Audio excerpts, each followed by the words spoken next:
Welcome to Nerds Geeks in the Kitchen Sink, the podcast that's like hanging out at the video store. And today, it really is like hanging out at the video store. Nobody Uh, cares about us. We have a guest. well, sure. Well, first of all, I'm Yeah, DK, one of your I'm hosts. I'm Chris, your other host. Improve if you feel like it. And we have DJ with us today. Hi guys. DJ, why don't you introduce yourself and just let them know what it is you do and where you do it? Let's just get that out of the way. Yeah. Sure. So I am a indie filmmaker here in Jacksonville, Florida, and I also have a couple of podcasts that I do. One of which is called The Screaming Room that we stream on Wednesday nights at 7 p.m. I have another YouTube channel called Breakdowns and Body Bags where I put up film reviews that nobody likes. And I also, what else do I do? I mean, I make films. I do stuff like, and I'm a writer for Indie Horror Junkie. I write all the film reviews on that website. Nice. So You're busy as hell. I am, and we're in post production for our feature film, The Hellgate, that we just wrapped up in April of this year. I've been editing the first draft of that, and that's what I'm doing. So I don't sleep. It doesn't sound like it. Well, and then on top of that, you have another one in production, right? Another short. No. Well, okay, yes. That Are you spoiling shit, Chris? He is. So that are you looking at the house on Yes, IMDb? Yes. So that short film was done last year. Okay. It'll be a year in August, and I never got to finish editing that. I'm actually going to send that over to another guy, my DP for the Hellgate, Jay Palmer. I'm going to be sending him all that footage to just edit that thing and just get it out. I almost said piece of shit, but it's not. It's actually, I think it's good. But it was a thing that we all just got together to do, like, for fun. And so every time something comes up, I got to push that to the back burner. Right. And I can't edit it. Like, I have to, so it has to keep pushing, push. Everybody's been asking me for it. And I'm like, I'm sorry, guys. It's been a meme. Like, it's a meme now about the house. So it will come out eventually. I just got to get Jay. I got to get him the footage so that he can just edit it and just get it out there. But look, it's hard enough for me to edit one episode of this show, and there's very little editing that happens. So I understand. Yeah. Between that and like making reels and stuff like that to make the algorithm happy, whether it's YouTube or Instagram or whatever you're on, fucking TikTok. Sorry, can I drop the F? You can drop any bombs you want to drop. Okay, sorry. If you've heard some of my Star Wars rants, I've dropped plenty. Yeah. Okay. All right. Well, that's fine. I'm happy this is a safe space. Oh yeah. No one's safe in our space. Yes, they are. Shut up. So I've watched a couple of your shorts. I watched the Christmas one. Better watch out. I think. Oh yes, the most recent Christmas. There's another Christmas short, Bells. All right, I didn't see that one yet. Yes, I saw Bells. That was really good. I like that one too. Thank you. And I saw the vampire interview with the vampire. Right. Yes. Yeah. What it takes. It takes. And I think one more. Good Works, probably. No, it wasn't that one. Oh, I was Last Man. It was the 60-second one. Oh, The Last Man. My 60-second competition. Yes, that's what it was. I didn't have a lot of time, but what I watched was great. Everything you did watch. Well, let me tell you what I think about it. Shut up and let me tell you about your work. It's bad. Okay. No. I think it's great. So my wife and I are huge EC Comics fans. I don't know if you can see the Crypt Keeper hiding back here amongst this nerd stuff, but he's there. Yes. We're big fans of the EC Comics, of the Tales from the Crypt, that sort of thing. Creep Show, of course, all that. I think both of those could make excellent episodes of, or issues of, like a Tales from the Crypt. So I got those vibes immediately. I don't know if that was intended, but certainly got that vibe. Yeah, so I wouldn't say it was the intention. A lot of all those short films are, except for You Better Watch Out, the most recent short. All of those were pretty much just me cutting my teeth on directing and editing. My business partner, the other half of Bloodscribe Creations, Jason Orr, he wrote the script for What It Takes and Good Works. And we've been trying to, he writes, I direct, and that's what we've been trying to do. And it has, Good Works we had a review on Good Works, and it was called, like, they said that it had a very, like, adult feeling of Are You Afraid of the Dark? And I thought that was great Yeah. praise. That's agree. that's I'll exactly what I just completely said. agree, Yeah, yeah. yeah. So I Very love cool. that. If you think those can go into a creep show type, thank you. That's high Yeah. praise. Thank They you. should get you on that show. Thank you. Which, No, by the way, the Creep show is good. it is. How is it Yeah. good still? It's just the fact Passion. that it exists. Yeah, I think that's probably the key is like the guys Right. that got doing this are like they want to be there. Yeah. Nicotero still in charge, I think. That's just awesome. Yeah. Anyway, but so yeah, that for me that was great. We watched something the other day, and I was just talking to my wife about this, and I was like, would you rather have, because we kind of had a conversation afterwards. And I said, would you rather have watched whatever that fucking thing we watched the other day, or would you rather watch like a half hour of these shorts? And we were both like, the shorts, they're way better. So you know what it was? It was the John Carpenter's Suburban Oh, Screams. Mm. oh, It was really bad. yeah. I thought. So yeah, we'd rather watch 3 of your shorts in half an hour than that John Carpenter shit. I'm sorry because I worship you, John Carpenter, but that show is bad. I mean, I also worship John Carpenter, and thank God he finally got his Hollywood star. Yeah. But like, Yeah. what did he do on this show? He directed it from his home. He directed One episode. He directed one episode from his home.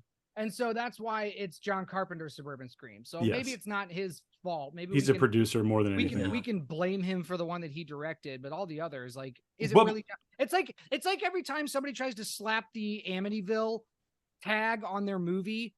Like, come on! Like, we know what you guys are doing. Yeah. Right. Like, it's not Amityville anything. My question is, do people really think the Amityville name, does that still carry any real No.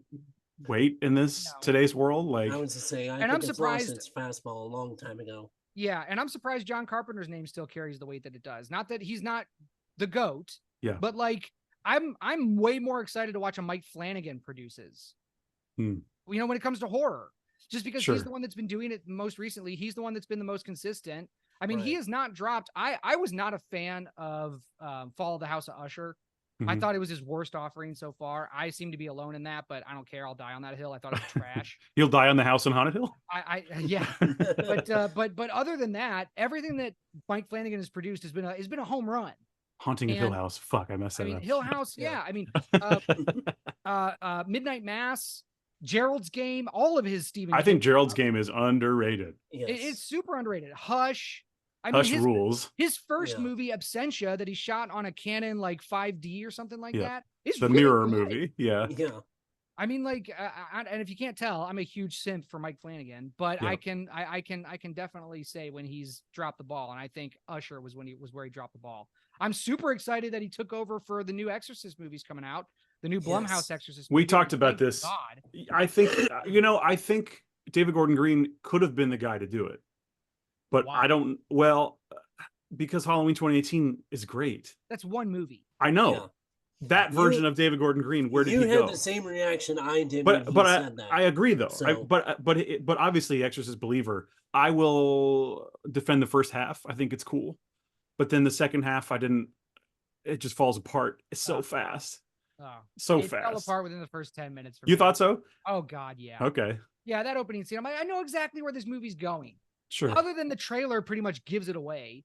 But the twist Right. at the end is fucking stupid. The Avengers of Religion are fucking stupid. I hated it. Yeah. There's That's what I so- said. If Coexist bumper sticker was a movie, that was this movie. Yeah, I'm no, not that's defending any of that, but I thought the first half, the mystery and everything, could have fallen into like an Exorcist 3. Like we could have gone less of a religious horror movie and more of an interesting mystery that ends up with an exorcism of some way. But didn't we even know what- obviously didn't get that. They didn't know what demon they were. I mean, was it Pazuzu or wasn't it? I don't. I It don't wasn't. know. Well, I know, we yeah, found but out like- later that it's not. But Yeah, that but so doesn't then help. why did Ellen Bernstein's character go? What? I forget who said I know you, or we've met Yeah. before, or something like that. Like I think- you have. Look, you can Also, interpret why that is- as all evil. I Yeah, know you. okay, You yeah, are sure. evil. I don't know, man. Yeah. I don't know. That Crap. movie being created was Garbage. evil. But what I'm saying is, I do think I'm glad to hear that Exorcist is in Flanagan's hands, the hands of Yes. the Flan Man. I still don't think that these movies need to be made. I think they should No. have just shit canned them. and ate their loss, ate their $400 million. I think they still should have just done that. But the fact that they are giving it to Flanagan, okay, maybe we'll get something. I don't know. Sure. I mean, like that's the only thing that gives me hope. I'm not sure I'm going to drop money in the theater for it, but that's the one thing that'll give me hope. I will. I mean, I went to see Strangers Chapter 1, so I'll go see Ugh. a new Exorcist movie. Yeah, well, I think I get to go see A Quiet Place day one, and I don't know why that movie also exists. I don't want to see that. I don't have any interest at all. Oh my God, I know. That's what's the problem with this is why I'm just like on the Screaming Room. We always I'm not trying to pimp that. No, go ahead, pimp it. But we try to talk about indie films, and we try to talk about stuff that people are doing that's actually good and original. It isn't some stupid prequel, threequel, remake, reimagining for modern audiences. We're not like we try to promote these movies because everything that's coming out of these studios, even Blumhouse, which like should be a safe haven, like right. But like now you can't, like you have to look at Neon. Like I'm super looking forward to Long Legs. You know, you have to look at so are we. A24 is you know, like they're the studios that are doing it. I thought Late Night with the Devil was a decent like starter horror. It was fun. There was some problems with it, but like, and I didn't get caught up in that stupid AI shit that everybody was getting caught up in. It was like 10 seconds of the film. Yeah, and I didn't even notice, to be honest. I didn't notice until people started bitching about it on Twitter. Yep. And then I went and looked at it, and I was like, oh, whatever. Yeah. Whatever. Anybody trying to make an indie movie would be like, oh, let's see, I can pay an artist, you know, $5,000 to do some poster shots, or I can do AI real fast for 10 seconds. Right. It's like I didn't think it was a problem. No, I didn't either. Especially for I thought it was indie. kind Like of ridiculous. If Marvel, right? If Marvel, Disney, or Universal, or any of these huge, like if they do that, yeah, that's a problem. Sure. Right. Because they got money to well, I don't know for how much longer, but for right now they got money to burn. But I mean, you know, but little indie flicks, like, come on, give people a break. Right. Sorry, guys, I didn't mean to derail that. But... No, absolutely, because you're saying you're my spirit animal when it comes to this. Because I've been. You're not alone, Chris. You're not alone. Yes, you know, unlike what was it, the feel good Star Wars thing with the Acolyte. There's more of us. No, have you seen that video? No, I am not. Oh my God! I am not giving Star Wars another second or another cent. They don't get it. After Boba Fett, I was like, I'm out.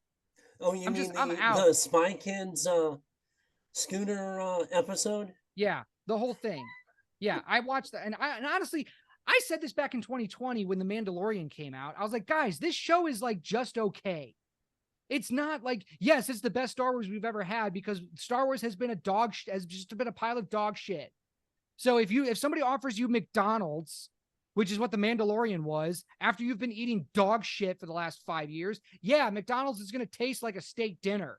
It's not. It's still fucking McDonald's. Stop praising this show the way that you are. It's a mid show. It's a 5 out of 10. Like, because it is. Oh, it's a fetch quest. When I watched that show, I was like, this would have been a way better video game. Like, I would have played the hell out of this video game. I don't want to sit here and watch Fetch Quest the show. I'm sorry. Right? No, I agree partially. I would say the first season had some great ideas they could have played on, and they started like changing in season 2, which it was decent. I thought the last episode was way overblown. And then when season 3 hit, it tanked for me. Yeah, I guess I'm the only one in this room that likes Mando. That's okay. I mean, it's fine. Man, I'm not being attacked. For me, like, because I was a huge Star Wars fan growing up. Yep. You know, I grew up with, I mean, episode 1, 2, and 3, I mean, by comparison are just, I mean, they're gold, right? Just by comparison, as bad of those movies as they are. But like, I came up on the original Star Wars when I was a kid. I mean, obviously I wasn't alive in the 70s, but like, you know, my dad took me to go see the re-release of when they re-released them in the theaters. My dad took me to go see them, and I was like, I'm hooked. That's it. I don't have it yet, but I want one of my leg tattoos. I want to be Star Wars. Like, I love this property. I love the story. I love everything about it. And just what Disney has done with it ever since they took a hold of it has just been like, except for like, I guess Andor was good, but I think like Andor was great. that's too little too late. You know what I mean? Like it's too little too late. Everything else you gave me, like I didn't see Han, Luke, and Leia on screen. No. Like And that Leia was the ran past biggest. Chewbacca straight to fucking Rey, and then you give Han Solo a villain's death. Fuck you. Like, I swear to God, like, I mean, I should have been done then. I really should have, but I kept doing it because I'm an idiot fanboy. And then they killed it for me. They killed it for me after Mando and Boba Fett. I was like, this is not Star Wars. I don't know what this is. It's Should like we- you're talking to me, DK, isn't it? Yeah. Should we get Marvel out of the way? Should we just go on to Yeah, that? let's get Marvel out of the way. My girlfriend and I are actually watching. We are watching through the Infinity Saga because I'm like, this is the only good Marvel. Everything after it, and even Endgame has its problems. Yeah. But this is the only good Marvel. And they tried to put in, like, if you have Disney Plus subscription, they try to throw in all this other stuff in the Infinity Saga to watch. And it's like, stop it. Yeah. I don't need to watch this. And so I told her, I was like, we don't need to watch the Hulk. We don't need to watch any of these little like TV show Shield inserts, like through the Infinity. We don't need to watch this. And we're not watching Captain Marvel. Like, these are the movies. And maybe we don't need to watch Thor Dark World. But I'd rather watch that because Thor Dark World is way better than Captain Marvel. And, and Marvel tried to shoehorn in like Captain Marvel. Oh, this is important to the saga. This is going to be important. No, it's fucking not. And that's the only reason why it made $1 billion. That's the only reason. It didn't make $1 billion because it was a good movie. The movie was 1 out of 10. It made $1 billion because Marvel was like, you have to see this in order for Endgame to make sense. So, I mean, there's my. Is that it, Chris? That's it. You pretty much said everything that I've been There we saying go. all this. Then everything phase 4, right? Phase 4 is what it was after Yeah. Endgame. That was, with Black Widow and all that. Everything after Right. that is just dog. It's F tier. It is F tier. Everything is F tier. Loki season 1. I'm blanking. Black Widow, Ant-Man and the Wasp, Quantumania, like it's all F tier. It's all this. There is nothing that peaks. There's no peaks or valleys. No love It's for all- Sam Raimi at all? No, sorry, Sam. That was That hurts me. No, listen, man. I love Sam Raimi. I don't know what the fuck that movie was. That was the story group taking over Sam's story. I believe that. Yeah. I absolutely believe that because I think also that's what happened to Flanagan's Fall of the House of Usher. There's 8 writers on that show. So something happened in that writer's room that they pushed Flanagan out to make the shit that they wanted to make. And I honestly believe that that's what Multiverse of Madness was Sam Raimi getting pushed out. But Sam Raimi should have grown a pair and been like, fuck you. This is my movie. Like, honestly, you're the director. Nobody's gonna look at that movie and go, oh, it's the writer's room, except for us. People are gonna look at that and be like, who directed that? Sam Raimi, Evil Dead? Really? Wow, he's really lost it. Like, that's what people are gonna think. That movie was just, oh my God. Well, and just, that whole part where Reed Richards died and Black Bolt died and all that, that was not Sam. No. That was absolutely not Sam's writing at all. No. It couldn't. I don't think any of it was his writing. It was incoherent. Yeah. Oh no. Yeah, I saw, it was like, okay, I saw the Wanda and Vision. The first couple of episodes, I'm like, they're a little Lynchian. I can, if it stays this way, I can kind of get into it. And then all of a sudden, it was like episode 4, I think it just completely fell into Marvel bullshit. Yeah, the first half, I thought the first half of the WandaVision season 1 was pretty decent. And then, it just falls apart. And you're just like, okay. And then the end of that show is just so, oh my God. And they addressed it in Multiverse of Madness in the exact way that you would expect Disney Marvel to address something like that. Oh, it's not really your fault because reasons. Like, you didn't have a whole town full of mind slaves, including women and children who just want to die. Yeah. And it's okay because you love your fake children that much. Like, what happened to Vision? Do you not love Vision anymore? Right. Like, that's not your is he just, no, it's about your fake children that aren't even real. Like, who thinks this? They're walking memes, these shows and these movies. Like, that's all they are. Like, we have entered into, it's not even parody anymore. Like, it's the absurdity is, you can't, I think it's Gary from Nerdrotic, right? He said you can't even make jokes anymore. You just watch the show and that's the joke. Like, it's true. It's absolutely Oh, yeah. true. Sorry, guys, I can All go for right. the next No, 2.5 go for it. hours. No, About, it, like, I, I love talking about my stuff. I'm sorry I derailed it, but like I am a fan. Like yeah. that's Well, why I it's got like, into filmmaking, because I love this stuff so much. Like I want to add to it. oh, I know. And, you know, I'm an OG Star Wars. I'm old enough that I saw, you know, before it was called A New Hope, I saw it in the movie theater. I literally hid underneath my seat in the theater to see it again. It's awesome. And I got my ass beat afterwards, but I got to see it twice. Worth. You know, and it was all worth it. I've got the original toys from 78 and 79 still. You know, I've got I, and it's like I'm an abused spouse when it comes to Star Wars.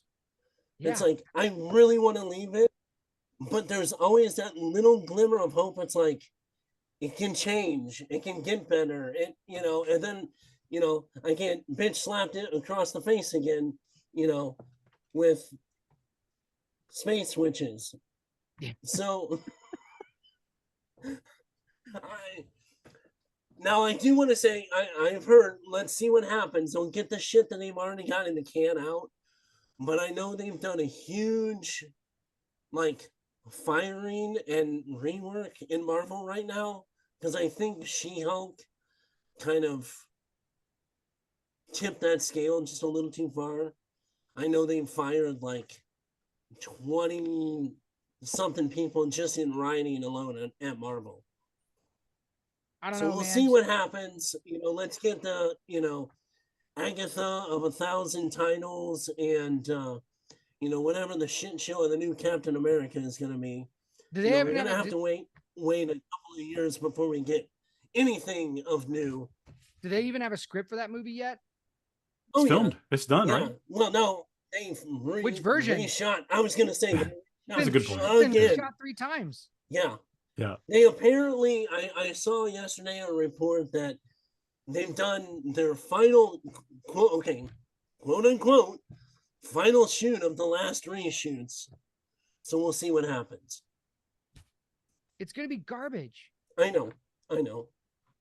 You can't reshoot a movie 3 times and have Anthony Mackie freak out because there's no script, that they're only just doing fight scenes based off a notebook that the director apparently gave them. Yeah. And expect a good movie. Well, and that's my biggest thing. True. It's like start getting these directors that have experience in indie film. Start doing stuff. You know, we get the new Star Wars movie. Apparently, it's going to be directed by a documentary director that has done nothing, even in indie. Yeah, because they don't hire directors; they cast them. Yes. And I know I'm quoting Gary again, but he's right. And, yeah.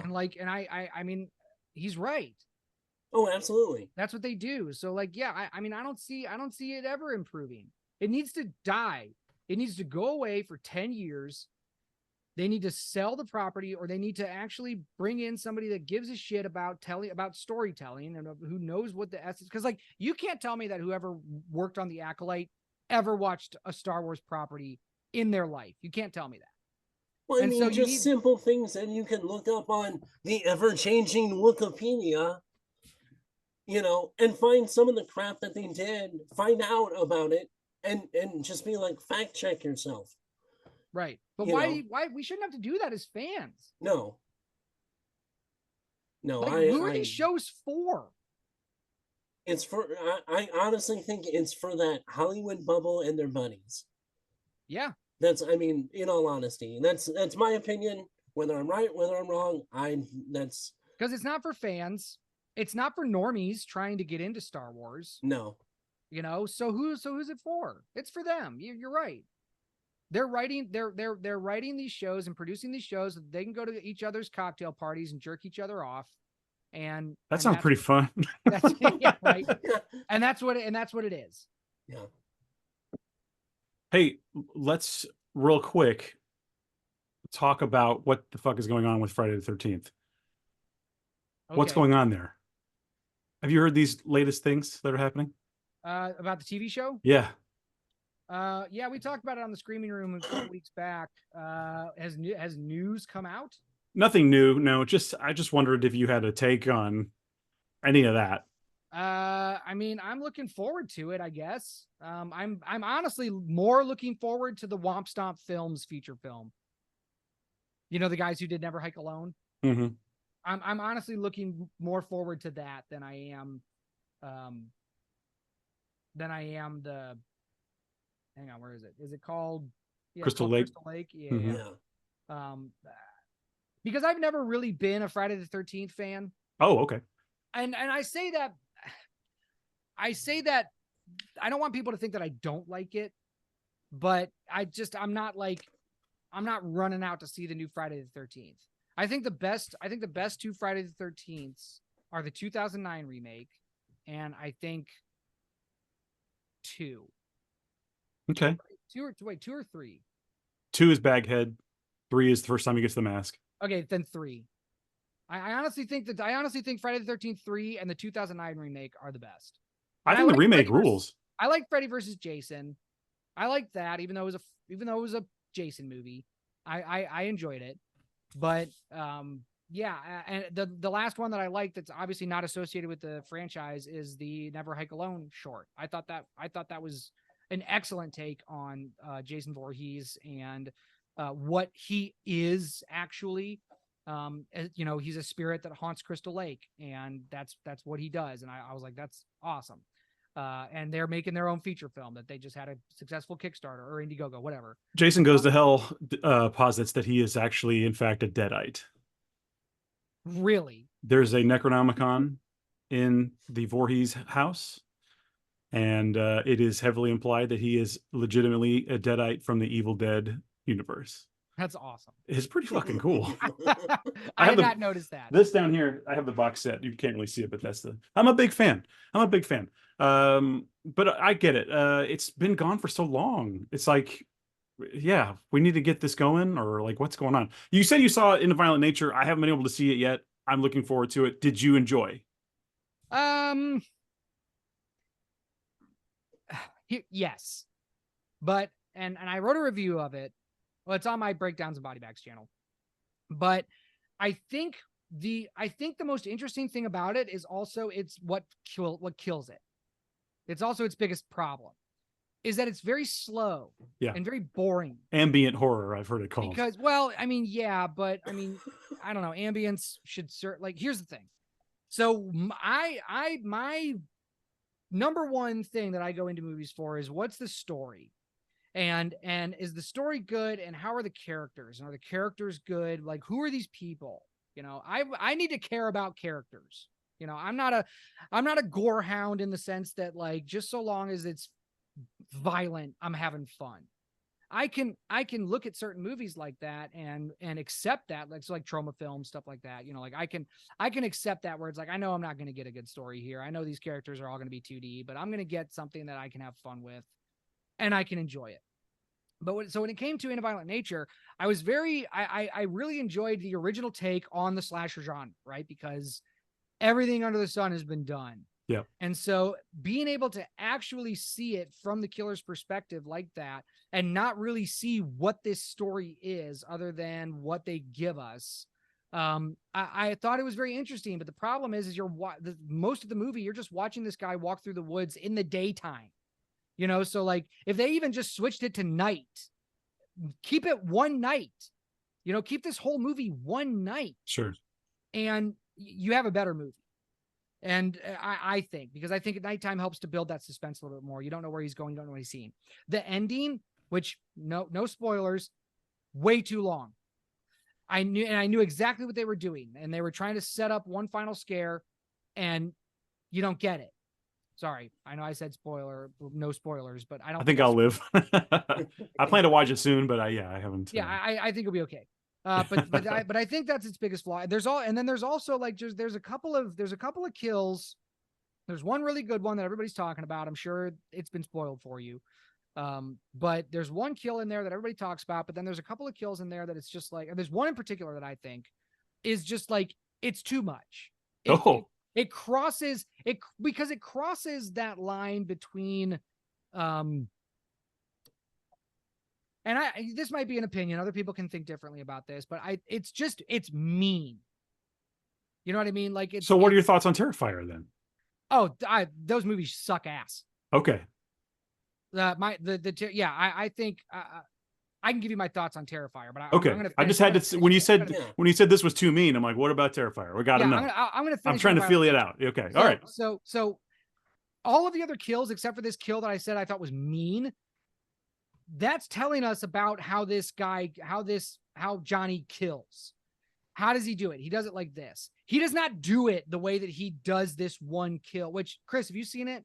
I have not yet. I'm planning on seeing it too. So maybe you guys will get it when you see it, but like they dedicate a lot of time to this kill, and there's a lot of setup, and there's a lot of like it happening, and you're just like, there's no way, no other kill has been like this.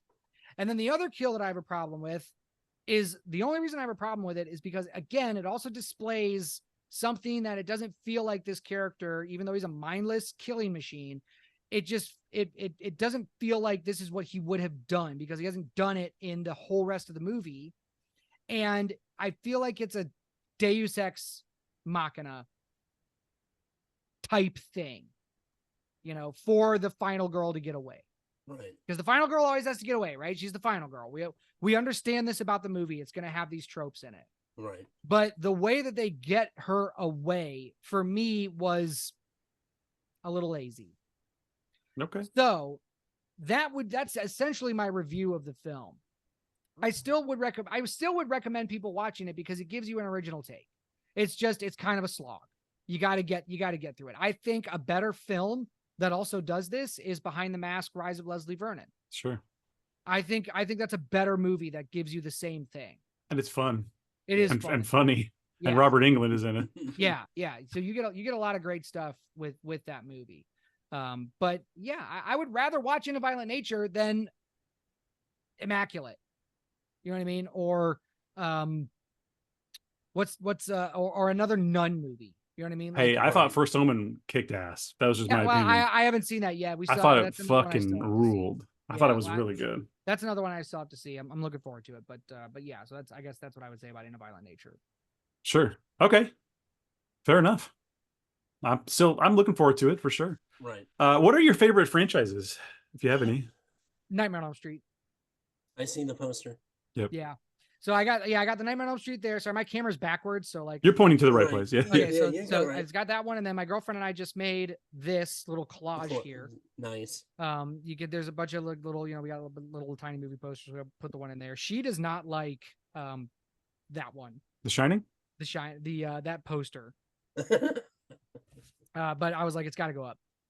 There's better Shining posters. And there's Evil Dead 2 there. Yeah, I can tell. But anyway, like, and then Silence of the Lambs, Psycho, like, so you know, we were very careful about like what posters are going up there. And is that next to Evil Dead 2? Is that From Beyond? What is that? It's Dracula. Oh, Dracula. Oh, all right. Which Dracula is that? I gotta look at it. Hang on. Oh, what? It's not that big of a deal. It's not don't worry about it. I think it's the Peter Cushing. Yeah, it's the Peter Cushing. Oh, nice. Okay. Yeah, the Peter Cushing's Dracula. Yeah. Okay. So, you know, because I can be hipster and bougie about my horror. Oh yeah, I'm a big fan. I love Hammer. I love the 70s and 80s Italian shit. I'm all over the place. I watch it all. I mean, I'm wearing a Shocker shirt. I'm not. It's all over the place for me. Yeah. So Nightmare is my favorite franchise. I think Hellraiser is probably my next favorite. Sure. Can you quickly give me a ranking on those? On Hellraiser? Or give me the top 3. 2 and 1. 2 and 1. Yeah. No love for the remake or the new one, or 3 even? So 3 is, I don't know. So I recently rewatched 3 like a couple of years sweaty ago, and yeah, it wasn't as good as I originally thought it was, but it's still good, I guess. Okay. The remake was one of those things where it's like, I don't know why we need this movie, and I don't think it gave me anything new, and I don't care about female Pinhead, but it's like, why? I've watched it a couple times now. I was a little lukewarm the first time, but I've seen it a few more times, and I'm going to give it a thumbs up. I do like it. I like what it gives you in regards to the lore, there's a little bit of extra tidbits there that are pretty cool. Uh, the different configurations give you different things, and there were some cool things. Right. But yeah, interesting. I was just wondering what your thoughts were on those. But okay, I'm also a big fan. Yeah, so I guess those would be my favorite franchises, but I have certain movies that I always go back to. The Ring, which is my very first horror movie. Sure. I go back to that as far as like where I get my influence and stuff like that for what I want to see, because I want to make movies that I want to see. And those are the ones that I always kind of harken back to, is Nightmare on Elm Street, Hellraiser, The Ring. What else? There's a bunch of them. I know I'm gonna blank because I do this a lot. Is when I try to think about things, I just kind of like it just goes out of my head. But Sure. sometimes I'm good at pulling stuff up. So I always have IMDb up, and I try to like quickly do that so that I can make sure that I'm sure. I'm not talking out of my ass, which I can do. You're not on trial. It's okay. No. I kind of figured we should go over. Have you guys seen anything good recently that you guys want to discuss? I have a couple movies I've watched, but I'll let you guys go first if there's anything you guys want to talk about. Chris, you go ahead and go first. I mean, in all honesty, I haven't. We're preparing for my youngest to go to college this fall, so I haven't had a lot of times this last week to. I'm the old guy on the. My first real taste of horror was Jaws. We went as a family before everyone knew what it was.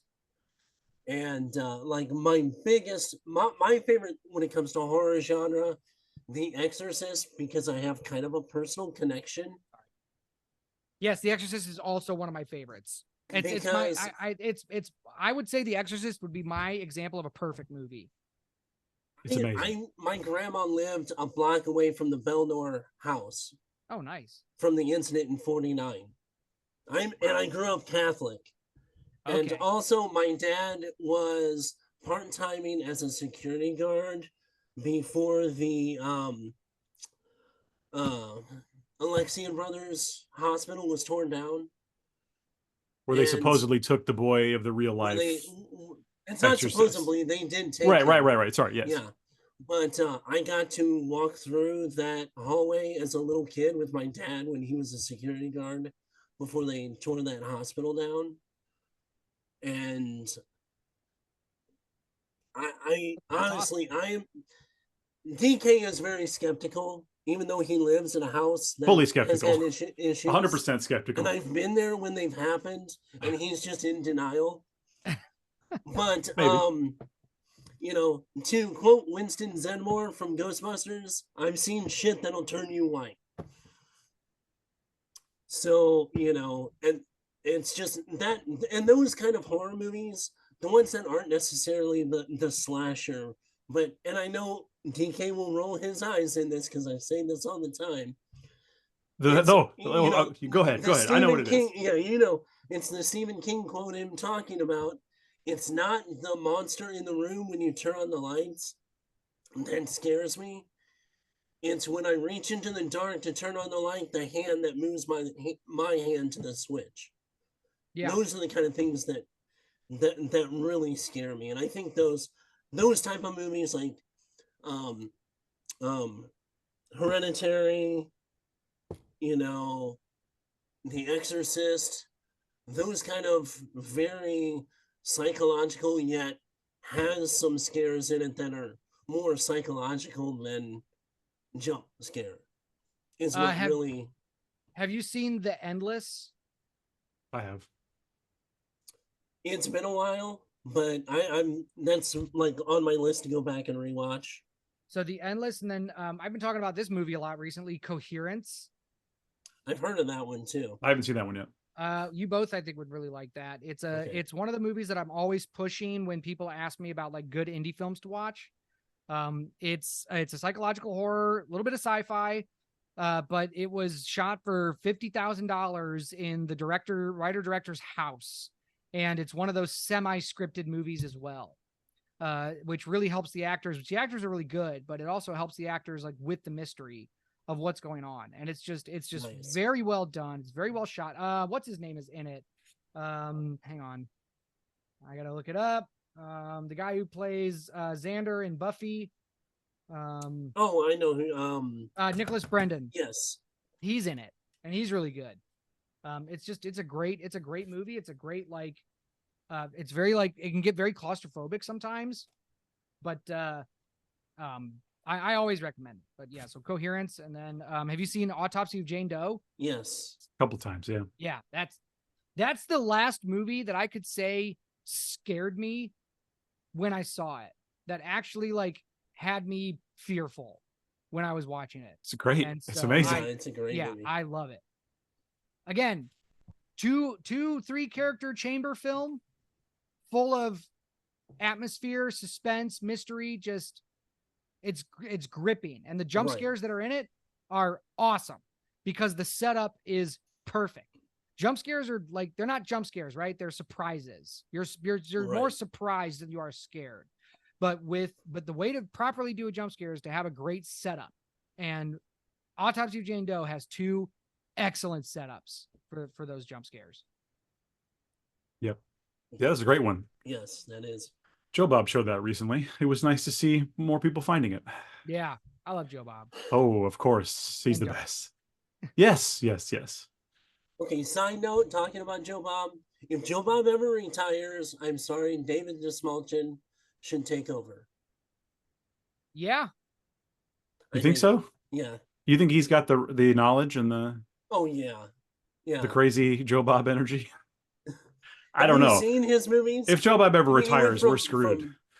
I mean, he went from Late Night with the Devil to before Polka Dot Man. I mean, yeah. Dave's got the for sure. He was in Ant-Man too. Yeah. Was he a villain in it? I don't really remember. No, he was one of his partners. He was he's one of the guys. Yeah. Remember? They're like at a Baskin Robbins or some shit. Yeah, he has a really bad Russian accent, but it's okay. Yeah. It's okay. You're not gonna fault him for it. No. Well, I did watch a couple movies in the last couple weeks since we've talked last, Chris. I'll quickly go over those. Go for it. I think last time we talked about, I watched the Dick Moss movie Down. Yeah. Which is a remake of an earlier film. So Down came out in 2001, supposed to be theatrical, but it was way too, it has a little 9/11-y kind of stuff. And they said, oh, this can't be in theaters right now. So it went direct to video. Oh, wow. Yeah. So it's a remake of his 1983 movie, The Lift. They're both killer elevator movies using essentially the same script. One is like a Dutch movie dubbed in English, and the other one is like this insane American production with the guy from Twin Peaks. I'll name 6 names and still get it wrong. James? Is it James? God damn it, I'll tell you. I'll click it. And it has anyway, it doesn't really matter. The remake, the remake has an incredible cast, right? This is kind of my point, though. It has Dan Hedaya, it has Ron Perlman, it has Michael fucking Ironside, James Marshall, it has Naomi Watts, it has all these huge names. Right. But the original from '83 is like way better. I think it's like a way better movie. The remake is like crazy. It's wild. I don't know. Is it one of those they try to do too much with having a bigger budget instead of? I think so. Yeah, it's like, well, we could have a SWAT team at the end. You know, there could be a shootout. We didn't have that in the original one. Right. But I watched the original. So I watched the original second, which is an interesting way to do it. But I really found the original to be like a more cozy, fun elevator horror movie with a lot of the same beats. Essentially, a lot of the same stuff happens. The newer one's a little meaner. Has better actors maybe and faces you'll recognize, but it's like a worse movie somehow. But I would recommend those are both on Shudder. I mean, that like can those happen. I think there's a money. There's like a money line where if horror crosses this money line into more expensive, you risk ruining it. I honestly believe the sweet spot for horror is between $1 and $10 million. And obviously you can get great horror movies for less, right? Like Paranormal Exposure, Saw, or Paranormal Activity. Jesus, not Paranormal. I knew what you meant. Paranormal Activity. Saw, Halloween, right? Which I think back in the day was made for what would have been $1 million today, I think, something like that. I think it's less even less. Yeah. Right. So horror, because of the type of genre that it is, it thrives in creativity. So if you have more resources than you need, you're like wasting it. You know, like it's actually taken away from the horror. It needs to be real. It needs to be visceral. These characters need to be like these actors need to be seeing things, right? So that's why I'm so anti CGI when it comes to horror. Exactly. You know, that's why I'm like, the Hellgate has all practical effects. We have a couple of green screen things for like cell phones and laptops, like stuff like that. But like everything that we're doing in the Hellgate, which is my feature film, it's all practical effects. You know, we all of our money went to our actors and our special effects artists. Like that's where it went to. You know, everybody got paid, right? Except me. But like, you know, like all of the money went to on screen essentially, is because like that's what, you know, my whole philosophy is the actors need to see things happening in order to properly act and react to them. You know, like you can't just put a tennis ball there and be like, this is a monster, scream. You know what I mean? Right. So like that's why I believe so heavily that horror itself really risks getting into just unnecessary territory when you give it more than $10 million. You know what I mean? Sure. Because at that point, is that actor really worth it? You know, if you're going to pay Robert Downey Jr. to be in your horror movies, like, is he really going to make it what that is if you couldn't hire somebody that just looks like him for cheaper, that's going to give a better performance because they actually give a shit about it or they love the genre, or they, you know what I mean? Right.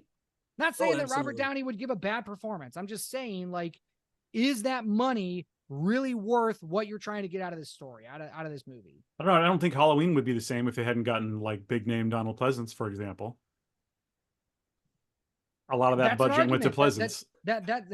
Look, that's an argument that could be made. You know, like, do named actors really put your movie over the edge, over the top? Like, does it really edge it out? Or is it because Michael Myers has such an iconic look, is imposing, and is scary because you don't know when he's going to show up and you don't know why he's doing what he's doing? Sure. Like, is that what makes Halloween, or is it because of insane Loomis running around screaming at people and telling kids to get away? Right. I love it. But I mean, yeah, it's an interesting conversation for sure. Right. But I mean, if you had an actor that could put as well of a performance, you know, from the get-go, would it have, you know, just because it was Donald, you know, did that make that difference? Or, you know, for the fact that casting is so essential on ability, it was just good casting, not anything else. That's true. You know, and if it was a, you know, just quote unquote no name actor that could give as well of a performance, if not better, would that have made any difference if originally, you know, he wasn't in that? Sure. And yeah, my opinion is that I don't think it would have made a difference. I think named actors make your movie easier to sell. I don't know if it necessarily makes it a better movie, right? Because I mean, you have Anthony Hopkins in movies like The Priest, and Anthony Hopkins is the only good thing about that movie. That movie's garbage otherwise, but it's sold because it has Anthony Hopkins in it. It didn't sell because it's good, right? Right. So like Paranormal Activity, Saw, there's no actors in these movies. Carrie Elways. Oh, how dare you? Okay, but Danny Glover. What the shit is this? Come on. How dare you? I look, no hate to Danny Glover. None. Never. But he was not the thing that sold Saw. He wasn't. No, word of mouth and an interesting twist and a good script. Yeah. That's why Saw is good. Effects. And that's what horror needs. Sure. That's my opinion. Let me cover. I got two more movies to talk about here. Okay, sorry. No, it's fine. I also watched two movies. I did a 1988 double feature. I watched Out of the Dark. Anybody seen it? Out of the Dark. Let me look it up. Long time ago. A deranged killer wearing a clown mask begins preying on a group of women working at a phone sex company. I have not seen this. Karen Black, Bud Cort. Yeah, I'm familiar with it. But I have not seen it. Is it good? Please tell me it's good. I give it 3. I give it 3 out of 5.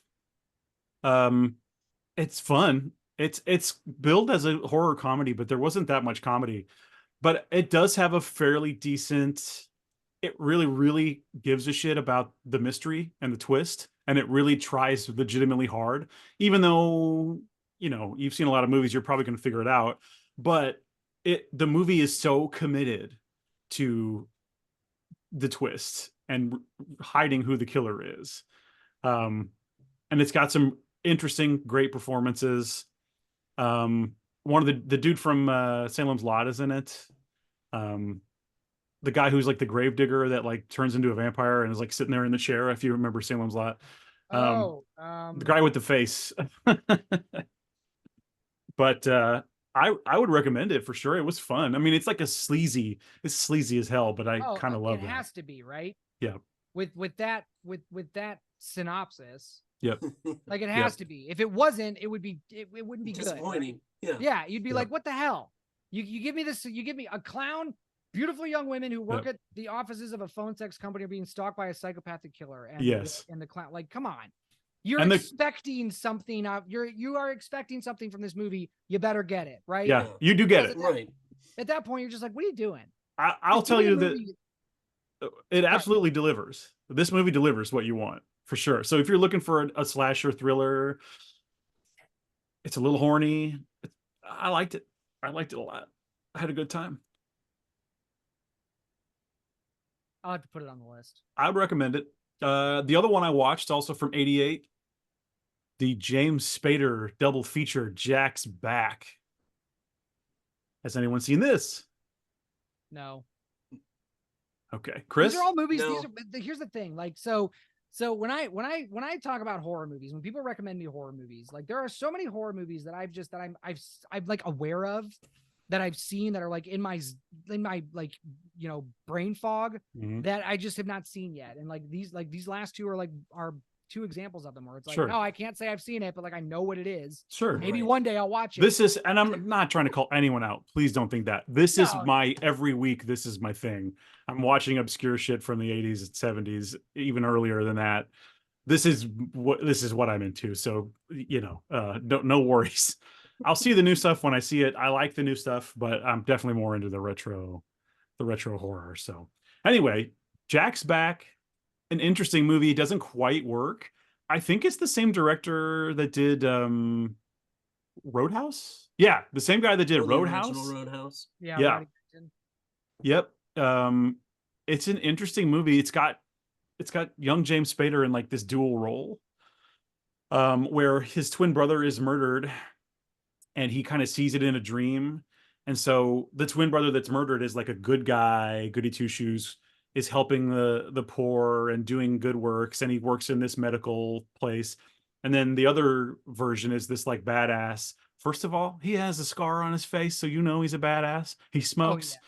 He has a leather jacket, guys. It's 80s. Does he ride a motorcycle? I don't think so, but he does have a convertible. He has a cool car. Oh, okay. Yeah. Okay. What's the car? Do you know what the model is? I'm not a car person. I'm sorry, I don't know. All I know is the Phantasm Cuda. That's my only car. That's the only car I care about. Phantasm is my number 2 franchise of all time, right next to Evil Dead. I thought Phantasm 2 was better than 1. I don't think you can have a wrong opinion on Phantasm. I really don't. I love every one. I even love Oblivion, and I love Ravager. I like them all. So you know, a movie I was disappointed in. I'm sorry I keep derailing your stuff. No, that's what we're here for. It's the autism. I do it all the time. The one that I was super disappointed in was The Changeling. And the reason why I think I was disappointed in it was because it was billed differently than what I got. I would love to hang up right now. I love that movie. I worship The Changeling. I think it's George good. C. Scott. Listen, holy shit. I think it's good. It's just I went into it not expecting what it was. I was expecting an art film. I was expecting something completely different. So when I didn't get that, that's why I was just like, I want to like this, but I was. Yeah, have you ever gone into a movie like that where you're expecting one thing and you get another? And you have, so you know, it's built on absolutely different expectations. I can't hold that against you. No, absolutely. I think Changeling is an effective, amazing, emotional, beautiful film. It's tragic. It's fucking tragic. Yep. But yeah, I'm sorry. I wanted to. No, that's okay. I love it. I love George C. Scott. Anyway, that's fine. Opinions are good. I like them. I have them. I disagree with him all the time, so he's used to it. Right, but do you like The Changeling? Do I like The Changeling? Yes. I can't say that I love it or I hate it. I'm kind of in between. Take the knife out of my back, you son of a bitch. Holy shit. I thought I knew you. Okay. Anyway, Jack's the back. Wolverine to your Deadpool, yes. Okay. Thank you. Mm-hmm. And I think that's accurate. I'm Deadpool and you're Wolverine. Yeah, for sure. Much. Jack's back. There's this dual role James Spader thing going on, and the whole thing is there's this plot. I almost called it a subplot because it's thrown away so quickly, but it's called Jack's back because there are these Jack the Ripper copycat murders happening in 1988. That alone is insane. It's like, who put it together that these were Jack the Ripper copycats? Like, anyway, it's a crazy movie. I enjoyed it. It's very dreamlike, very nighttime LA, 1988. You get to see a lot of like just downtown LA shots of just. It's got a certain atmosphere. It's like a dreamy LA thing. Pretty good soundtrack, pretty good score. I'm a musician. I actually scored this documentary video. What is it called? Everything to Entertain You.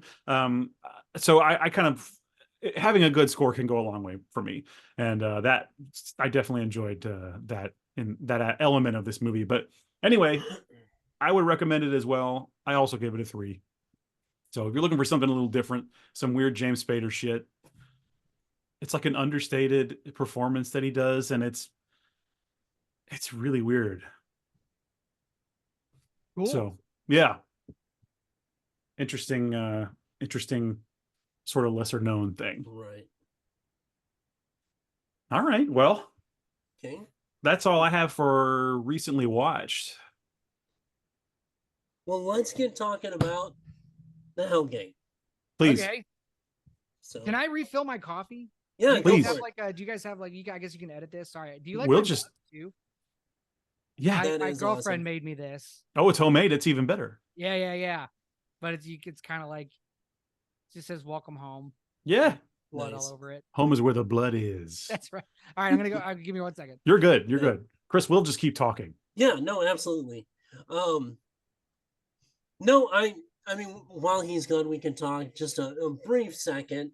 You know, we from our last time Acolyte. You know, we don't have to. I'm not gonna really talk about it too much. Be like, well, it's what it is. It's the best we're getting right now, and it's not good enough. But yeah, I gave my thoughts. I don't need to say anything more. No, I know. I don't really want to talk about Star Wars anymore. I know. Ever. I don't need to. I know. I don't mind you guys, you know, doing your thing. Go ahead. It's just some of this stuff. It's funny to me that it's like some of the marketing and like I hate to call anybody out, and I'm not going to say names, but these shill reviewers that like call them out. What are their names? Go along. What are their addresses? All sorts of dox the shills. Yes. No, but I mean, you know, they're gonna give stuff favorable, you know, reviews to gain access, or they have bad taste, or that different too. taste. It's both. It's both. Yes. It's a combination. No, but I mean, if there's something I actually like, I'm gonna be honest about it. If there's something I actually hate, sure, I'm gonna be honest about it. I most likely won't get, you know, the access these people will. I really don't care. I'm fine with paying for my own movie tickets. You know, I actually got to go to see the Gentlemanly Warfare. Yeah. You know, and it was okay. It didn't follow through on my expectations of it, but for a Guy Ritchie film, it wasn't bad. But that's probably like. But I'll give, like I said, I'll give honest, and it just kills me that, you know, like I said, and I'm like an abused spouse that I just can't quite let it go yet, but it is awful damn close right now. We all are, man. All of us Star Wars fans are victims of spousal abuse. We all are. Right. Because that's exactly what it is. So, but let's touch on something. Let's go from spousal abuse straight to the Hellgate. To the Hellgate. Let's do this. Well, I mean, Star Wars, Hellgate. Yeah, that's pretty, you know. Stargate. Yeah. Good movie. Yes. I didn't finish the series, but I enjoyed what I did watch. Yes. Sure. Absolutely. Well, tell us about Hellgate. All right. Yeah. Oh, I'm kicking it off. Okay, sorry. Yes. Yeah. Well, yeah. So the Hellgate is my first feature film that I wrote and directed, and under the property of Bloodscribe Creations, which is what I like produce all my short films and everything. And the story follows two YouTubers who have a YouTube channel about horror movies and metal music, two of my passions, and so that's where it came in. So the breakdowns in your breakdowns and thing is that so you're talking about the metal breakdowns. I am. I was going to ask you that earlier, and then I was like, oh, it's probably not important. And okay, but that's interesting to know. We'll talk metal after this. Yeah, absolutely. Yeah, I put my own stuff in my own movies. Sue me. But it's just a different host. It's these two girls that are into horror movies and metal music. Problem is nobody's watching, so they try to figure out ways to boost their channel. Doesn't work. One night they drunkenly trespass into a graveyard and capture real footage of a ghost on their phones. They upload that footage to their channel. The video goes viral, and their haunting begins. And that's the basic premise of the Hellgate. And so, fun setup, very good. Yeah, thank you. And it is my love letter to horror and metal. So nice. This movie was written for fans of both of those things, and I think everybody's going to get a little something that they like out of both genres. In this movie, I think metalheads are not inherently horror fans, but like they go hand in hand. I think there's a Venn diagram, and it's a pretty big overlap. Yeah. Right. So I think that's it. And so I because this is my first feature film, I want it to be easy to sell, right? I want it to be easy to market. I wanted that built-in audience. People could call me a sellout already because I had these things in mind when I wrote my movie, but there's definitely a story there about friendship that I wanted to tell, but it's wrapped up in all of this other stuff that, you get when you watch horror movies like this and when you listen to metal music and all. So I'm really hoping to invoke all of that. So one of the things that I'm doing is I've been reaching out to a lot of Jacksonville metal artists to help me with the soundtrack of the film. I want to have metal bands with their tracks on the soundtrack. I actually have I have one band from Miami and one band from Jacksonville that are in the movie. They're playing a show. Oh, nice. And they're in the movie, and so we get to we got to do that, and it was a lot of fun. And so they get to be in a movie now that is hopefully going to reach some sort of distribution, which I think it will. I'm pretty involved in the distribution process of film, and I don't want to be a starving artist. I think a lot of filmmakers, and this is what I talk about on my show, a lot of filmmakers, we're artists, right? We do it for the love of art. We do it for the love of the passion that we want. That's what we want to do. We want to make art. We don't care about business. We don't care about marketing. We don't care about any of this stuff. And that's what really kills a lot of filmmakers and a lot of artists is they don't have the business part of the film business in mind. They think that they're just going to hand it off to a distributor and the distributor is going to do all their marketing for them. It's like, well, no, they're not. Right. You have to do that. You have to have a plan. You can't just sign your name on the dotted line and expect the checks to start rolling in. As a matter of fact, they won't, because distributors are out to make money. They're not out to make art. And so you need to use them to make money, and they need to use and they need to use you to make money. They need your art. You need their connections. Right.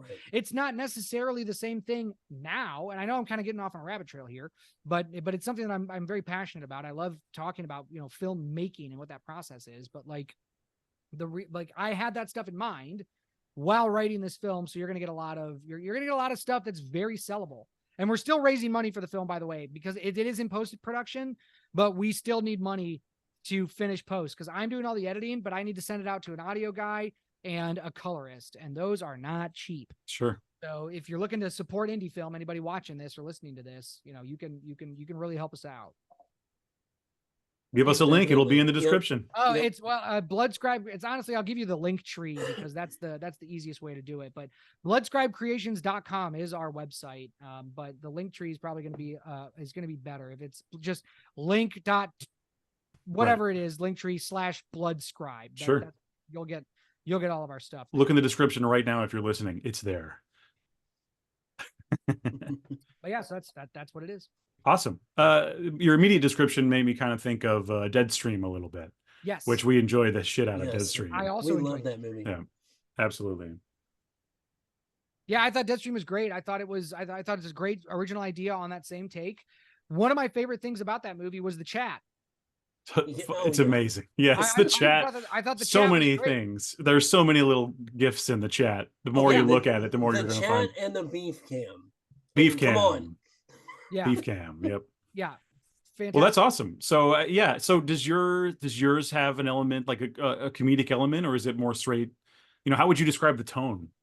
Yeah, it's not necessarily a horror comedy, but there is a comedic element in there. I mean, like the two characters, Stacy and Lillian, are kind of yin yang characters. So Lillian is a very sharp-witted, sharp-tongued.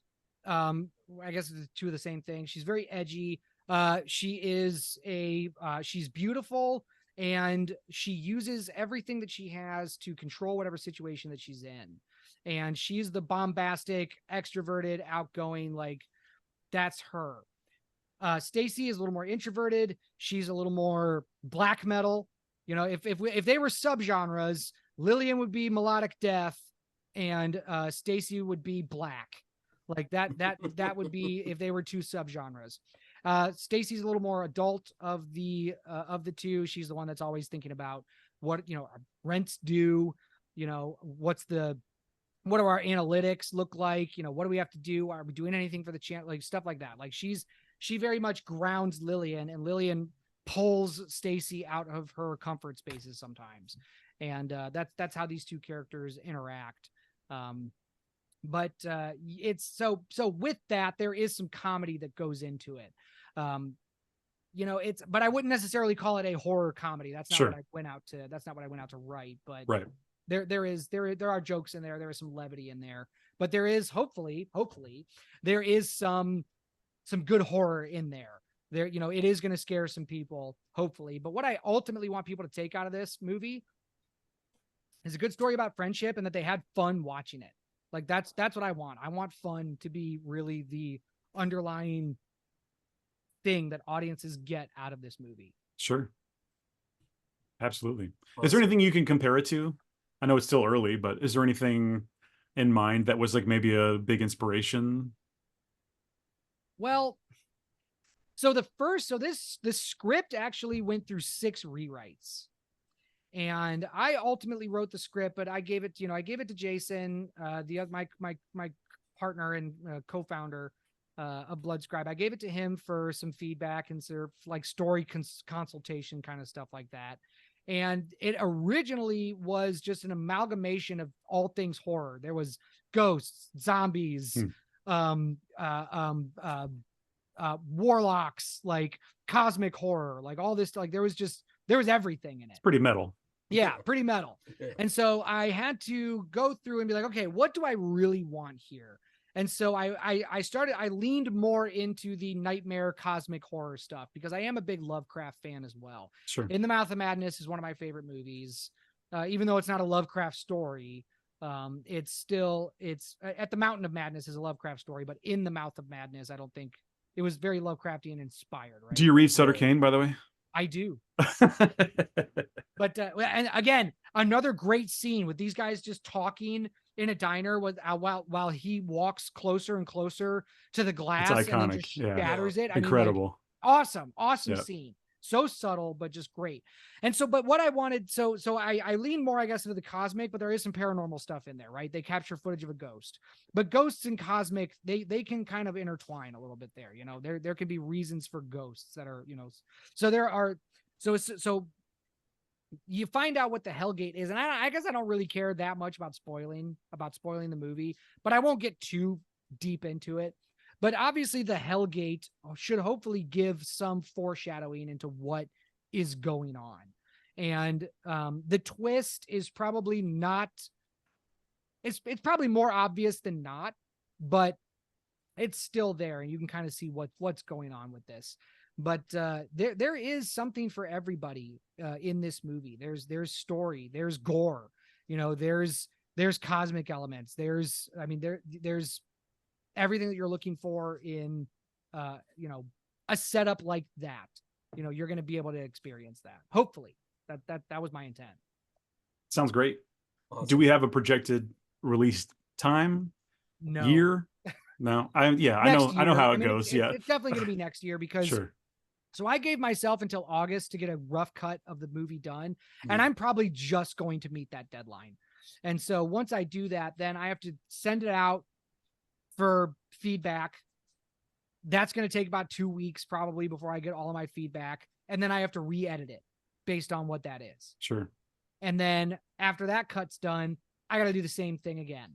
But now there's different sets of feedback for second drafts, right? Second rounds. Right. Mm-hmm. And then once that feedback comes back, then I get to go into a final draft.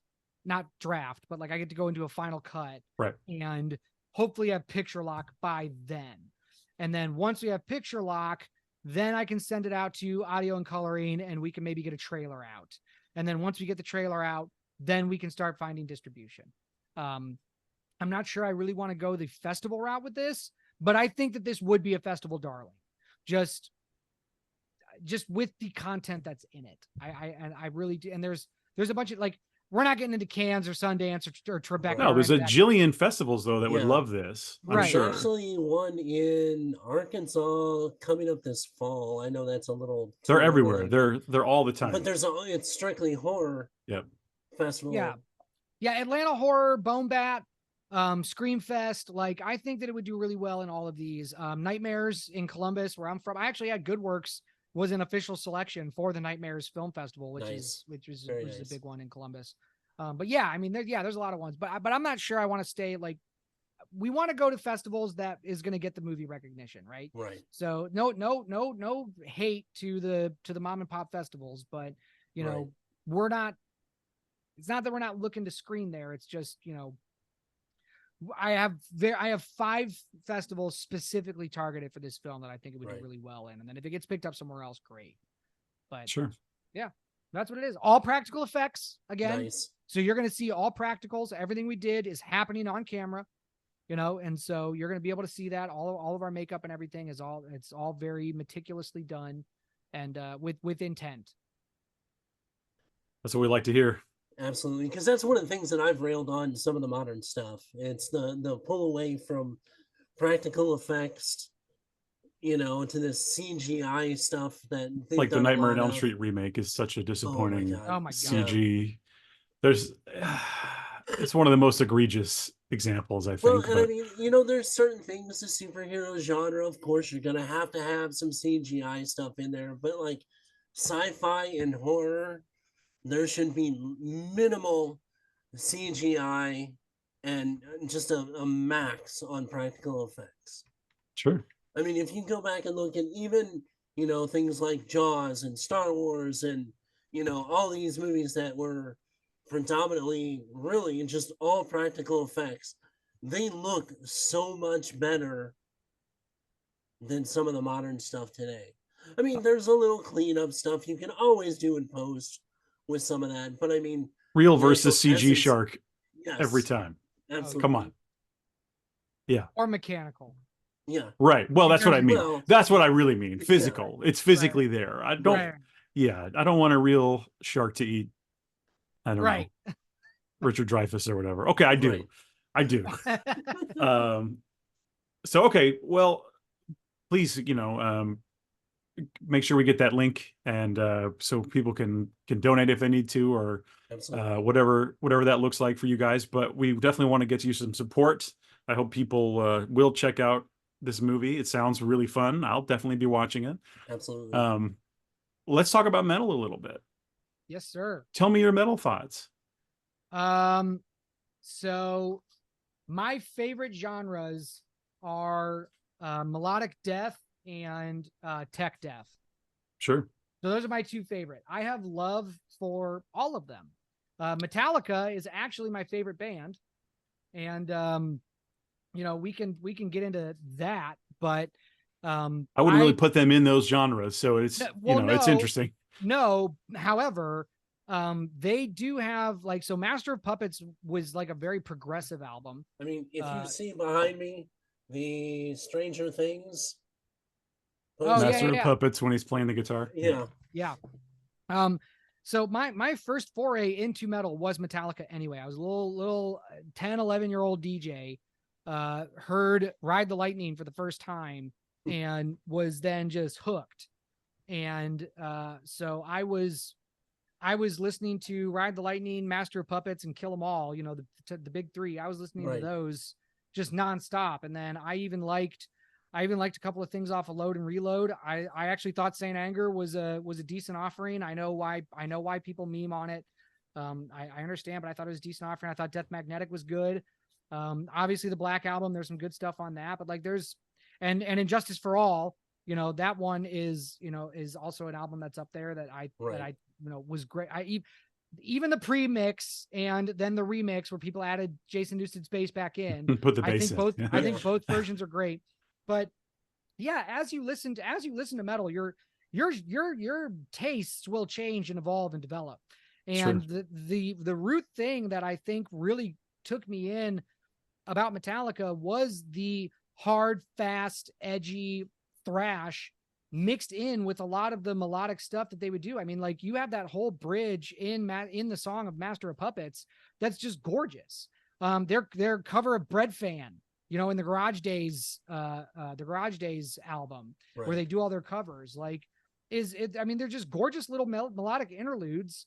And so that started getting me to listen to more and more post-hardcore, like Killswitch Engage stuff, bands like that. Soilwork, In Flames, those I know these bands. Yeah. So In Flames I would say In Flames is my second favorite band. You don't think Soilwork's better? No, no. Ooh. I think Soilwork. So the reason why I think Soilwork is great, but In Flames did, I think, the same thing that Metallica did was, and people have the same complaints about what In Flames did that what Metallica did is In Flames grew and evolved with their genre, and they put out a lot of albums that people don't really like, but like Battles, and I mean people didn't like oh, come on. Why can't I remember what it is? Are we talking about In Flames still? Yeah, we're talking about In Flames, the one with the crow. Sounds of a Playground Fading. That's it. A lot of people didn't like that album. I really enjoyed it. I thought it was really good. It's a transitional record for them, for sure. It really is. I thought, what's the other one? I the Mask. I thought the first half of I the Mask was a return to form. I don't know what they were doing in the second half, but they obviously still got it, with the first half of I the Mask as far as where they came from. If we're talking about Horacle and oh my God, Lunar Strain. If we're talking about albums like that, but I thought that they evolved with their sound and they grew. I didn't like how Jesper left. I didn't like how that happened. I thought Sense of Purpose was a great. I'm just looking at their stuff right now so I can actually say the right words. Sure. But Come Clarity and A Sense of Purpose, I thought were two great albums. Obviously, Come Clarity is what really skyrocketed their popularity here in the States. Yes, it was. But I listened to a lot of In Flames prior to that, prior to Guitar Hero. I would put, just because they're kind of always put together because of obvious reasons. They star in each other's music videos and things. Soilwork and In Flames. I'm sorry. I wanted to finish I wanted to finish with the second half of my thought. I'm sorry. Go ahead. I'm sorry. I went on and on about In Flames doing that. I don't think Soilwork has done that. I think Soilwork has done the same thing that Megadeth has done, where they just keep putting out the same album. I think Soilwork, my argument for Soilwork would be that they have gotten better and better and better at delivering to you Soilwork. And they have not put out anything that is of lesser quality over the years. I feel that In Flames has dipped pretty hard. And I can accept that. I can. It's just these stylistic changes that aren't as interesting to me, and that's all it is. Yeah. No, I understand. So, I still think Come Clarity, for example, is an amazing record.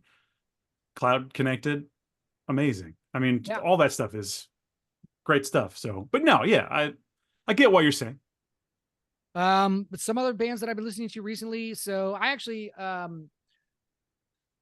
say recently, but I feel like I listen to all these bands all the time. But I mean, I've been really getting into Spirit Box. Mm-hmm. I'm a big fan of Rivers of Nile, which also makes me a fan of like Rings of Saturn. Sure. I'm not huge into Gent or Degent, however you want to say it, but like Viljarda, I think is a really good band. I like those guys. Sure. But yeah, if it's mellow death or tech death, I'm into it. Born of Osiris. Love Born of Osiris. Holy shit. I am hooked on saxophone in metal. Oh yeah. I'm hooked on it. Oh yeah. It is because one of the other genres of music that I really love is new retro wave. Oh, and I am a producer of that, so I understand. I love it. Dance with the Dead. Huge fan. Seen them live. Oh my god, I saw those guys live in Orlando a couple years ago. Yep. Incredible. I saw them with Devin Townsend. Yeah. Left during Avatar because they fucking suck. Yeah. Magic Sword. Sure, I like them. Yeah. What else? I mean, Perturbator. Sure, Carpenter Brut. Yep. From where they're from, Germany, right? France. Oh, really? Yep. Carpenter Brut sounds like a German name. Sorry, France. Yeah. I didn't know. They're well, yeah, very guys, French. Yeah. The ones who did Dark All Day, Gunship. They're top of the class. If you want to talk about some great saxophone, oh my Dark god, All Day. The video is amazing. Yeah, Tim Capello. Shut the fuck up. It's so good. But I like all that dark wave stuff, but I even like that synth pop stuff, like Jesse Fry, The Midnight. What's the other one? Yeah, Tommy Reeve. Like I'm the new retro wave genre, that whole spectrum, I am into it. I love it. Sure. Time Cop 1983, The Bad Dreamers. Like I'm into all these guys. So like I did a fan video, one of the music videos that's on my YouTube channel. I did a fan video of Clean Eyes, the Clean Eyes remix by The Midnight. Sure. I did a whole music video for that. That's amazing. Because I love that stuff so what much. Is it about the metal? Because I have a lot of friends. I used to be in a metal band. We were signed and toured and did all that. That was a long time ago, right? Time with. So it was an indie band with an indie label. The band is called Estrus. You can look up the full length. It's called the Defining Moments. We were really into Kill Switch and like Atreyu and stuff like that. We wrote the record between 2007 and it kind of came out in 2009, and then 2009 we broke up right after the record. It was amazing, right? Anyway, I played drums and that was a good time. Brother, I'm a drummer. There you go. Is it Estrus like the ESTRESSE? ESTRUS. The album is called The Defining Moments. There's also an EP out there called Now Comes the Mystery. That's all ancient history for me though. Anyway, that's out there. Okay. What was I saying? I'm sorry, I interrupted. No, it's okay. You were saying something about you said that you were in a band. Yeah, I did say that. But why was I telling you that? If only we were recording this and I could go back and listen to it. Yeah. It probably doesn't matter. You were talking more about genre music, like of what you went through, and then like you're changing now to. Oh, sure. So synthwave. I don't think this is where I was going, but yes, this is. Thank you, Chris. What is it about? And I know a lot of metal guys. I know some people in the metal world that are still there. I listen to a lot of metal of all types. Probably my favorite band right now, Catatonia, though. Oh, Catatonia is great. I saw them recently, but not the first time. I love them very much. What is it about synthwave and that whole retro wave thing that metal people also love it? Why is that? It is our nostalgia for the 80s. And the fact that it is a fringe genre, which is what metal also is. I didn't know.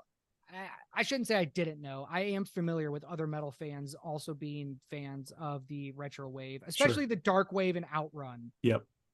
Parts is because it is the extreme part of that genre, and that's what we're into, and that's what horror fans are into. We're into extremes. Like we like to be all the way over here or all the way over there, and horror, like metal, is constantly pushing the boundaries of what you can do. I mean, look at what Cannibal Corpse did. Look at Death.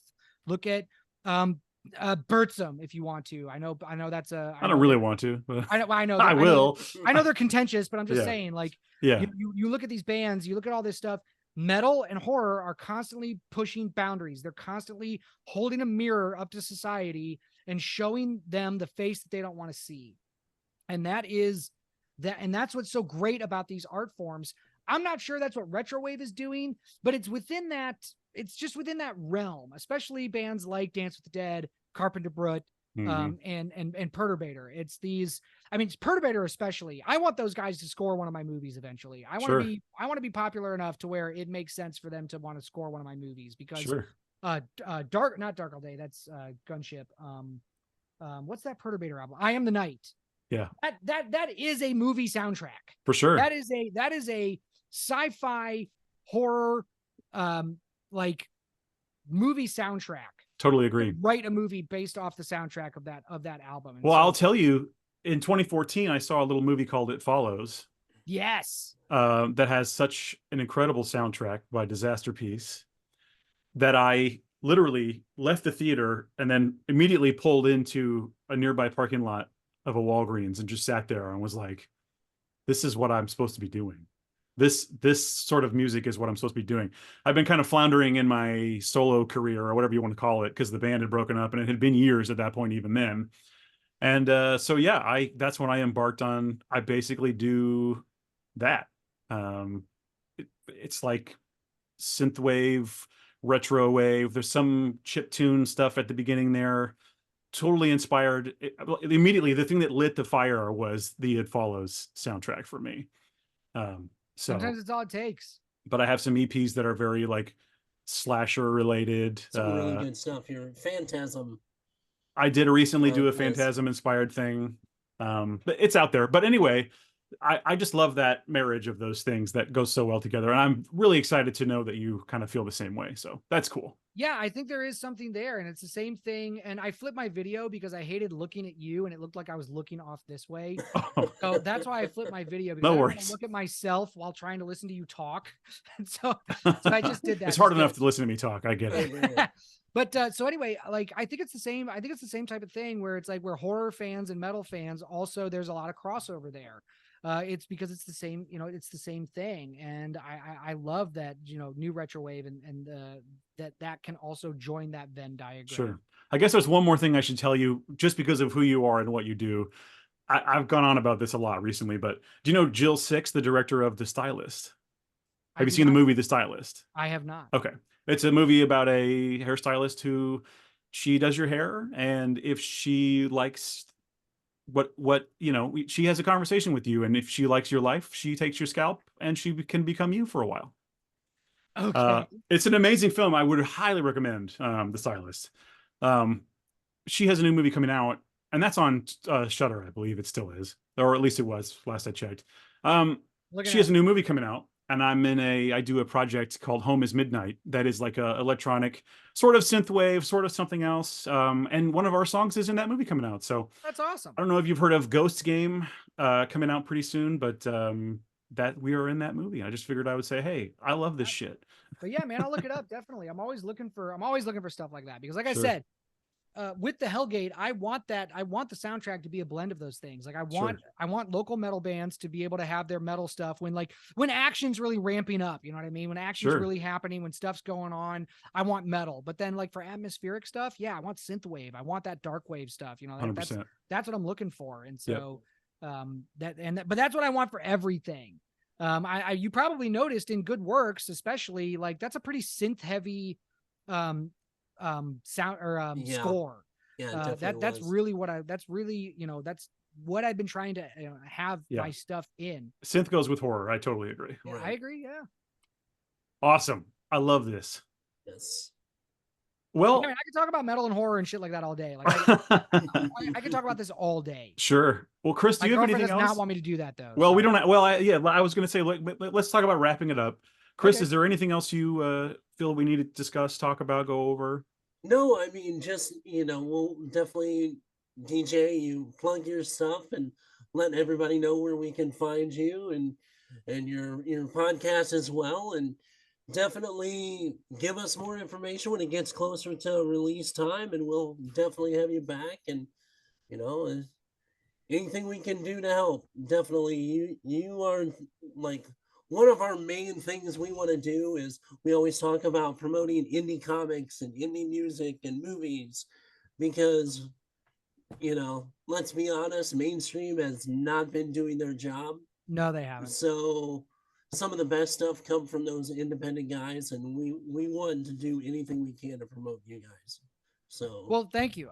I really appreciate that, and I love coming on shows like this and meeting you guys like you, because it's it really shows why why I and we do this stuff, is so that we can help give some relief to the mainstream just swamp that is just leaking into everything. right. So thank you, and thank you for having me on. You can Absolutely. follow me. I would say Instagram is probably the best place, at Bloodscribe Creations or at the Hellgate Movie. That's where I'm going to be doing most of my activity. So follow both, please. So yeah, please Absolutely. follow both. Let me just make sure that it is the Hellgate Movie and not just Hellgate Movie, because We'll have all those links in the description. So yeah, it's at the Hellgate Movie. So you follow us there, and then my podcast is The Screaming Room. That's on YouTube. We stream every Wednesday at 7 p.m. Eastern for about an hour, and we talk about horror, and we try to push indie stuff. We talk about horror news. We talk about the new releases. We talk about stuff like that, but we also try at the back at that second half of the show, we talk about an indie movie that we saw that we enjoyed and that we recommend people watch, and we talk about that and really try to push that. Because the algorithm wants you to talk about new stuff. So right. in order to be able to do that, that's what we try to do. But that's it. And then the other channel, excuse me, where I post video reviews of horror movies is called Breakdowns and Body Bags. And what I try to do is horror movies and metal music, but I've been doing a lot more horror right now than metal. So I might be looking for somebody to take over the metal half of that channel. So just kind of throwing that out there. But that's where you can find that stuff. And then you can also find me at indiehorrorjunkie.com. And you can find me on the reviews section there, where you can submit your horror movie and they will give me the link, and I will watch the movie and I will write a review. And I will not be kind if you don't deserve That's it. the feedback Right. you need. Trust it me. is. It's like, look, this is what it is. I can forgive certain stuff, but if I'm going into your movie blind, I'm only going to watch what you give me. So like that's what it is. But I haven't trashed everything that I've watched, but I'm looking for quality. I'm looking for people to step up. So that's what I want. Well, I mean, let's be honest. Sometimes a swift kick in the ass is what people need to just do better. Yeah. I mean, and I'm expecting reviews for the Hellgate to come back and have people not like it and have people think it's Right. bad. I'm completely expecting that, and I'm fine with it. Just so long as it's what I try to do is in my feedback, I try to give like the ways, like this is what would make it better. constructive. Yeah. Sure. Like that's what I try to do. It's like, look, this is bad. This is really bad. Here's how it could have been better. And so I'm that's what I'm looking for. If somebody says, look, the Hellgate's bad, here's how it could have been better. That's what I'm really looking for. And I know it's going to happen. I know people aren't going to like it. It's, so like, whatever, it's okay. It'll find its audience. Oh yeah. Yeah, but that's where you can find me. Bloodscribe Creations, the Hellgate, Breakdowns of Body Bags, the Screaming Room. I'm all over Indie Horror Junkie. I'm all over the internet. Awesome. Well, thanks for being here. Oh, yeah, well, okay, absolutely. go ahead. I have one more thing and this was like movie related and like independent people doing like stuff that could be mainstream. And I wanted to ask you about this because we talked about this. We actually kind of reviewed it on 2 episodes ago. Have you seen Logan the Wolf? That short? I have not. Logan you the need to Wolf? watch this. This is done by his name is Godfrey. God, I can't even pronounce his last name. But anyway, he was the fight coordinator for Witcher 2. And he has a fight company, and this is how, we talk about these mainstream companies. This is how fight scenes should be done in Marvel. So it's like a Wolverine fan film is essentially I'm what it looking is. at it right now. Yeah, and it's kind of a what if Wolverine was around during Viking times. shout outs to our watch along Yes. reaction video that got some fun action. Yeah. Nice. That's dope. I will watch this. But yeah, so, and I mean, you'll enjoy it. Some of the kills, should Thrills, say, and thrills spills. and kills, and yeah. Mhm. So, They're all 11 there. minutes, 54 seconds. That's perfect. Yeah. Yes, Yeah. I think it short was- films should like 15 minutes should be the max Right. for a short Sure. film. I think so. That's perfect. Yeah, That's a sweet spot. I know they're working on another one too. So, Nice. but yeah, this it was just, if you had seen this and just talking about, you know, indie creators doing something else, yeah, definitely have to take a look at that and talk about Well, that. and more people need to be aware that this stuff is happening, and more people need to watch this stuff. And if you're going to spend money on it, spend money on this. Yes, Like yes. that, this is where your money should be going. If you have money to spend on movies, on stuff like that, stop going to the theater to watch the crap that's coming out, and go to an art house theater to watch stuff like this. Right. Subscribe to these guys' Patreons and whatever. Like if you have money to spend on that, spend it on stuff like this. Obviously, don't spend it on it just because it's to spend it on it. I mean, you should like it. If you don't like Right. it, you know what I mean. But like this is what people should be doing. Should be looking for stuff like this, because you're Yes. not going to get it from Hollywood. You're not. No, absolutely not. So, I also wanted to send an invitation. We do a special month in October. We do a show every weekend in October instead of every other week. We usually have like special kind of episodes, and we definitely want to have you on one of our Halloween episodes. Absolutely. Think about it. Think about So- something fun we can do for Halloween. Right. Oh, I'm absolutely interested. All right. So, We'll be in touch. all right. Awesome. All right. That is the end of the show. Goodbye, everyone. All right. Have a good one, guys. Thanks, guys. Thank you.